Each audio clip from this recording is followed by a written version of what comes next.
नमस्कार दोस्तों, स्वागत है आपका भारत आज तक न्यूज़ चैनल में। आज हम किसानों का शोषण भाग नंबर 1 सीरीज स्टार्ट कर रहे हैं। इसके अंदर हम समझेंगे कि किस तरह सरकार किसानों का शोषण करती है और कौन-कौन से वो माध्यम हैं जिनके माध्यम से किसानों का शोषण किया जा रहा है। आज इसी मुद्दे को अपने मद्देनज़र रखते हुए आज हम एक बहुत ही अच्छा मुद्दा करने वाले हैं, जिसके माध्यम से किसानों की फसलों को किसान को कम कीमत पर बेचने के लिए उसे मजबूर किया जाता है। आज हम उसी मुद्दे को लेकर बात करेंगे और वो मुद्दा है कि किसान, सरकार, पूंजीपति और इनके साथ होने वाला एक निर्यात का खेल यानी एक्सपोर्ट। आखिर क्या वजह है कि किसान को अपनी फसलें बहुत ही कम दाम पर बेचनी पड़ती हैं? क्या वजह है इसके पीछे कि उन्हें कभी-कभी अपनी फसलों को अपने ही खेतों में नष्ट करना पड़ता है? तो आइए हम अब इसे विस्तार से समझते हैं। आप देखना, मैं कुछ चीज़ें लिखा हूँ, आप उन चीज़ों को देखना और उन्हीं 4 चीज़ों से ये पूरा खेल आपको समझ में आ जाएगा। तो सबसे पहले एक होती है अपनी सरकार, और वो सरकार क्या करती है? अपनी पूंजीपतियों के लिए काम करती है। तो मैं सबसे पहले इसका पहला पार्ट लिख रहा हूँ, वो है 1 सेकंड बस, थोड़ी-सी प्रॉब्लम आ रही है आज। हाँ, तो सबसे पहला पार्ट मैं लिख रहा हूँ सरकार। सॉरी, ये हो गई सरकार। दूसरा पार्ट है इसका एक जो पूंजीपति है। तीसरा पार्ट है इसका किसान। ये खेल है पूरा जो सरकार और पूंजीपति मिलकर बनाते हैं, और इसमें सबसे ज़्यादा नुकसान किसका होता है? किसान का। और इसका चौथा पार्ट जो है वो है निर्यात का। अब आप देखेंगे कि इसमें एक मेजर प्रॉब्लम क्या होती है।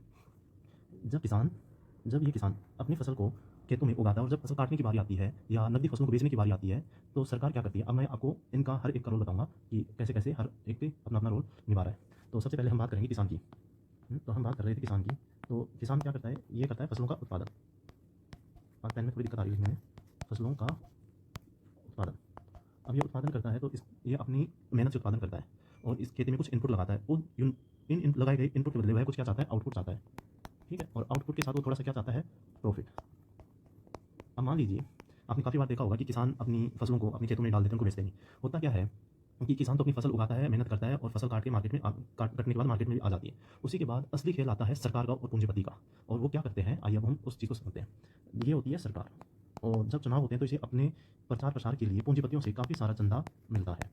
जब इन्हें पूंजीपतियों के माध्यम से चंदा मिलता है, तो जब ये सरकार में आते हैं तो उन्हीं पूंजीपतियों के द्वारा दबाव बनाया जाता है कि हमारे पक्ष में कुछ नीतियाँ बनाई जाए। इसका एक एग्जाम्पल आप किसान कानूनों को भी ले सकते हैं। जब ये फसल कटकर तैयार हो जाती है तो पूंजीपति किस पर दबाव डालते हैं? सरकार पर। और सरकार पर क्या दबाव डालते हैं कि आप एक काम कीजिए कि एक्सपोर्ट बैन कर दीजिए। मतलब चीज़ों को, अगर चीज़ें एक्सपोर्ट नहीं होंगी तो हमारे देश में वो बहुतायत में होने लगेंगी। जैसे वो बहुतायत में उपलब्ध हो जाएंगी तो उनकी डिमांड कम हो जाएगी। जैसे उनकी डिमांड कम होगी तो उनका रेट गिरने लगेगा। तो अब क्या है कि जैसे सरकार क्या करती है? जैसे किसान अपनी फसल को काट कर रखता है, जब उसको मार्केट में बेचने जाता है तो सरकार क्या करती है? महंगाई के नाम पर एक्सपोर्ट को क्या कर देती है? बैन कर देती है। एक्सपोर्ट हो गया बैन।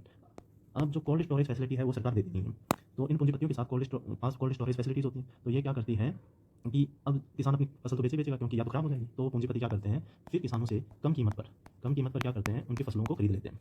फिर उन्हें अपने कोल्ड स्टोरेज में स्टोर कर लेते हैं, यानी उसका भंडारण कर लेते हैं। जैसे ही उसका स्टोरेज हो गया, अब लगता है कि मार्केट में चीज़ों की काफ़ी शॉर्टेज आ गई। तो आप देखते होंगे कि जैसे ही किसान की फसल आती है, चीज़ों के भाव कम हो जाते हैं। फिर 2-3 महीने बाद ये पूंजीपति सरकार से कहते हैं कि अब एक्सपोर्ट ऑन कर दीजिए, यानी एक्सपोर्ट खोल दीजिए। जैसे एक्सपोर्ट खुलता है उस चीज़ की डिमांड बढ़ जाती है और वो चीज़ें बाहर भेजी जाने लग जाती हैं। लेकिन अब माल किसके पास है? पूंजीपति के पास, ना कि किसी किसान के पास। तो होता क्या है कि इस पूंजीपति ने किसान से कम दाम में क्या खरीदा? सामान, फिर उसको होल्ड किया और उसको फिर बेच दिया। जैसे ही एक्सपोर्ट खुलता है उनकी चीज़ों के दाम बढ़ जाते हैं और एक मोटा मुनाफा कौन कमाता है? पूंजीपति। इस पूरे खेल में जो मारा जाता है वही गरीब किसान मारा जाता है, जिसको तो ये भी नहीं पता होता कि हम जिस फसल को कर रहे हैं उस फसल में हमें प्रॉफिट कितना है। वो दिन रात मेहनत के लगा रहता है और फिर जब उसको अपनी मेहनत का फल नहीं मिलता तो फिर वो निराश हो जाता है, फिर वो वापस मेहनत करता है। लेकिन यही कुछ चक्कर बार-बार चलता है जो किसानों की आत्महत्या के लिए एक मुख्य कारण बनता है। तो अतः सरकार को चाहिए कि ये जो एक्सपोर्ट बैन है, ये किसानों को सरकार से मांगना चाहिए कि ये जो एक्सपोर्ट बैन है जब उनकी फसलें कटे उसके आगामी 4 महीनों में नहीं होना चाहिए। यानी जैसे आपने गेहूँ की फसल मान लो मार्च या अप्रैल में काटी, तो उसके आगामी 4 महीनों तक गेहूँ और जो अन्य फसल है जो गेहूँ के साथ-साथ होती हैं, उनका एक्सपोर्ट आगामी 4 महीनों के लिए बंद नहीं होना चाहिए। 4 महीने बाद आप कर सकते हो। जिससे क्या है कि इंटरनेशनल मार्केट में डिमांड बनेगी और किसानों की जो चीज़ें हैं वो महँगे दामों पर बिकेंगी। साथ ही सरकार को एक एमएसपी की श्योरिटी भी देनी होगी। तो यही एक मेजर रीज़न है जिसके माध्यम से किसानों को लूटा जा रहा है और उन्हें और गरीब से और ज़्यादा गरीब बनाया जा रहा है और पूंजीपति सरकार मिलकर अपने सब हितों को पूरा किए जा रहे हैं। जबकि हम सरकार का चुनाव गरीब, वंचित, दलित और बेरोजगार इनके हितों के लिए करते हैं। अतः हमें हमेशा सरकार से यह उम्मीद करनी चाहिए कि वह गरीबों का कल्याण करे। साथ ही हमें सरकार चुनते समय भी ये ध्यान रखना चाहिए कि हमें किस प्रकार की सरकार चुननी है जो हमारा आर्थिक, सामाजिक, राजनीतिक विकास कर सके। ठीक है? इसी प्रकार हमें एक चहुमुखी विकास वाली सरकार चुननी चाहिए जो हमें न्याय, समानता तथा गरिमा प्रदान कर सके। और ये एक किसान को तभी मिल सकता है जब उसे अपनी फसल का उचित दाम मिले। अगर आपको ये वीडियो पसंद आया हो तो लाइक कीजिए, चैनल को सब्सक्राइब कीजिए। जय हिंद, जय भारत।